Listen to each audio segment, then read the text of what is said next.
Hello, my name is Sharon Pruitt, and in this video, I will conduct and interpret a paired samples t-test to determine whether a 15-minute individual coaching session significantly improves students' bowling scores.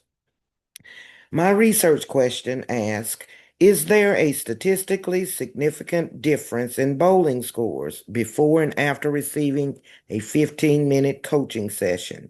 My null hypothesis states there is no significant difference in mean bowling scores before and after coaching.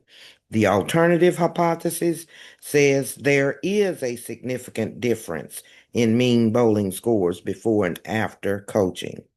Because we are comparing the same participants before and after an intervention, a paired samples t-test is the appropriate statistical procedure. Assumptions were given as met for normality. Before I run the uh, paired samples t-test, I will compute the difference variable post and pre in SPSS. First, I go to transform, compute variable. I will name the target variable diff, which means the difference in scores between games 1 and 2.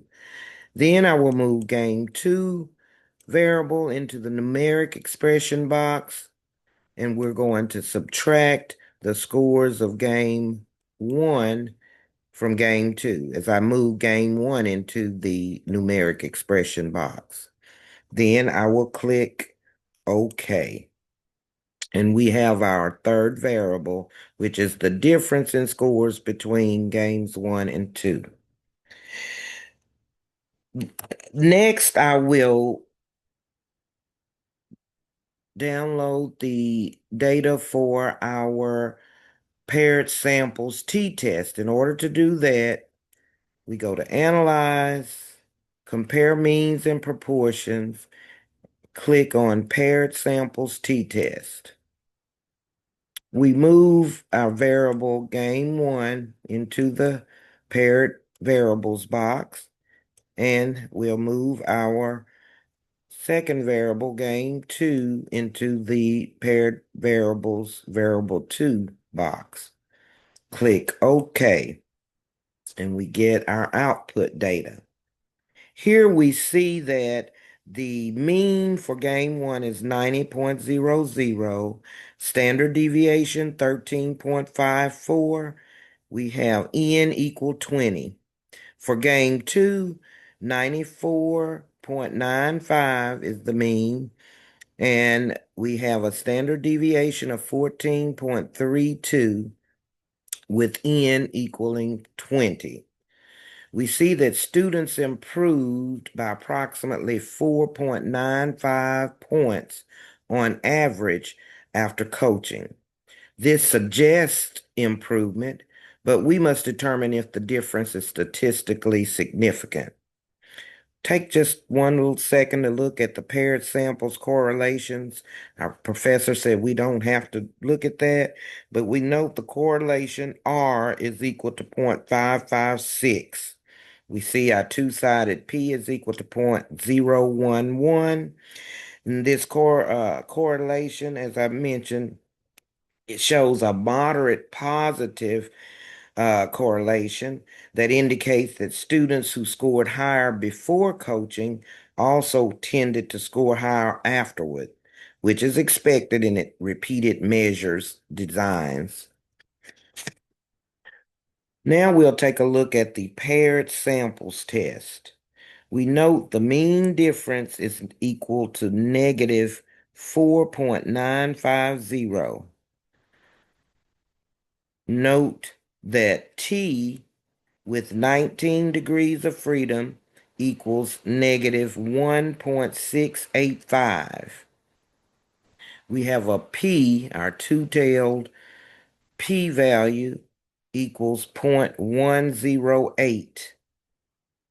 We failed to reject the null hypothesis because P equal 1.108 is greater than the alpha level of 0.05. Note our 95% confidence interval of the difference shows the lower end to be negative 11.098. The upper end is 1.198.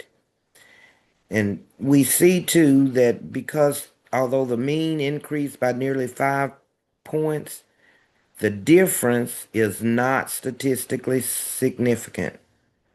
Stated another way, although scores increased numerically, the improvement was not statistically significant.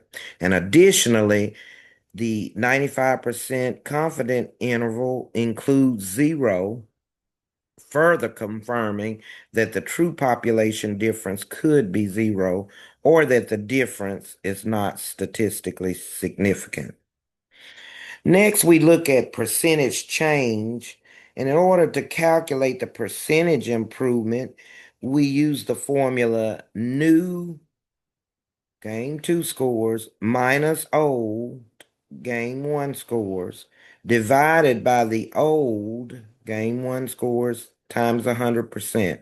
So we would say 94.95 minus 90.00 divided by 90 times 100 gives us 5.5%. There was a 5.5% increase in bowling scores after coaching. The effect size, we take a look at Cohen's D. R here, Cohen's D is equal to negative 0.377. We'd also note Hedges' correction is equal to negative 0.362. Ignoring the negative sign, which reflects direction, this represents a small to approaching medium effect size. So this tells us the magnitude of change was modest. Statistical significance asks, is the result unlikely due to chance?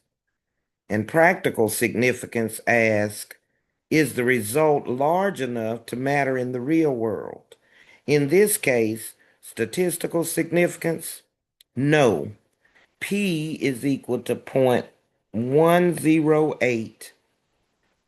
For practical improvement, it's possibly modest, 5.5% increase.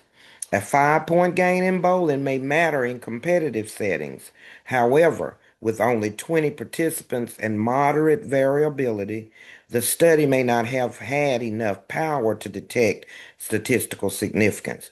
Therefore, while coaching shows promise, we cannot confidently conclude that one 15-minute session produces a reliable improvement. In conclusion, although bowling scores increased following coaching, the difference was not statistically significant. T with 19 degrees of freedom equaled negative 1.685. We had a p-value equal 0.108. The effect size, negative 0.377, suggests a small practical improvement, but additional research with a larger sample or longer intervention may be necessary. Stated again, although the statistical test did not reach significance at the 0.05 level, the observed 5.5% improvement suggests a modest practical benefit. Statistical significance is influenced by sample size and variability. And with only 20 participants, the study may have lacked sufficient power to detect smaller but meaningful changes. Therefore, while we cannot claim statistical significance, the practical implications suggest that coaching may still provide incremental performance improvements worthy of further investigation. However, we failed to reject the null hypothesis. This concludes my video.